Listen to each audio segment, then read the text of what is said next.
Good morning. I'm Nakia Harris. Kim Gutsby is off. Thanks for joining us on WSAV News 3 today at 11. This is a live look over Tybee Island on this Monday morning. Storm Team 3 meteorologist Alyssa Carsley joins us outside in Taylor Square now with a look at your forecast first. Good morning, Alyssa. Hey, good morning, Nakia. As we head into the next couple of hours, we'll gradually see our weather begin to change just a little bit more. We've started off the day with a mostly cloudy, foggy morning, and now we get to enjoy a mainly sunny sky, though of course this is just really a moody Monday because we're watching for our weather to quickly change as we head into the afternoon, all thanks to this cold front. That cold front's going to continue to push off our coastline, bringing in rounds of rain showers and thunderstorms will fire up later on this afternoon into this evening. Now, not everyone will see rain. Most of us will just be able to enjoy very warm temperatures and mainly a mixture of sunshine and clouds. Now, of course, ahead of the front, it's going to be a warm afternoon. We're looking at those temperatures to climb back up into the mid to upper 80s and even some spots getting back into the low 90s. And that, of course, all that warm air is going to fuel those storms as they begin to fire up later on today. And that could give us a low end chance of at least one or two storms becoming strong and severe. Our main risk going to be those damaging winds. And of course, as we head throughout the overnight hours, we'll gradually see that chance of rain taper off. So coming up in the complete Storm Team 3 forecast, we'll talk about how that chance of rain increases later on this afternoon before we dry out by the end of the week. Thank you so much, Alyssa. Topping our news this morning, President Trump is entering a critical week on the world stage with high-stakes talks in China just as efforts to ease tension in the Middle East appear to be losing momentum. The White House says peace efforts are still the goal, but as Washington correspondent Rashad Hudson shows us, the president is making it clear that military action remains on the table if Iran hesitates on accepting a U.S.-backed peace agreement. President Trump is signaling frustration with Iran's response to a U.S. peace deal, posting on Sunday he doesn't like it, calling it totally unacceptable, but not explaining why. The U.S. ambassador to the United Nations, Mike Waltz, spoke about the president's plans. He is giving diplomacy every chance we possibly can before going back to hostilities, but he's absolutely prepared to do that. The growing conflict is also having a direct impact here at home, pushing gas prices higher across the U.S. Energy Secretary Chris Wright was pressed about this.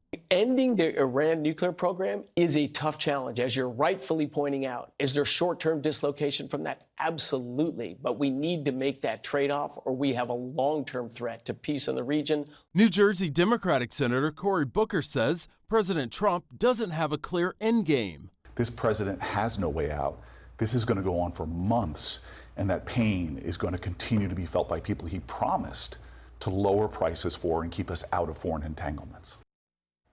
That was Rashad Hudson reporting. Some top Trump administration officials say they are now floating the idea of pausing the national gas tax. Meanwhile, as for what the White House says needs to happen next to avoid further military action, we're told Iran needs to move quickly on the U.S.-backed peace framework and show it is willing to scale back its nuclear program. Meanwhile, tributes continue pouring in for the Atlanta Braves legendary manager Bobby Cox. Cox passed away on Saturday, just 3 days after former Atlanta Braves owner Ted Turner died. Cox managed the Braves for 25 years and led Atlanta to its first World Series title in 1995. He retired after the 2010 season and was inducted into the Hall of Fame just 4 years later in 2024. He still holds one of the best managerial resumes in MLB history. Cox ranks fourth all-time with 2,504 wins and first in division titles with 15, which includes a record 14 in a row. He also ranks first with 16 playoff appearances and fourth with 67 playoff victories. Cox also took pride in standing up for his players over the years, taking the brunt of the arguments and criticism from umpires, and still holds the record for most times ejected at 162. Georgia Governor Brian Kemp released this statement over the weekend. It says in part, quote, "Georgia and Braves country have lost a true legend with the passing of Bobby Cox.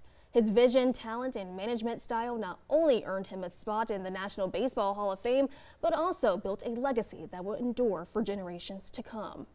Several of Bobby Cox's former players are also reacting to the news. Braves legend and Hall of Fame member Chipper Jones had this to say about his former skipper. Quote, "I'm so sad, but as I sit here watching my two youngest boys play, I can't help but shout the same things he did from the corner of the dugout.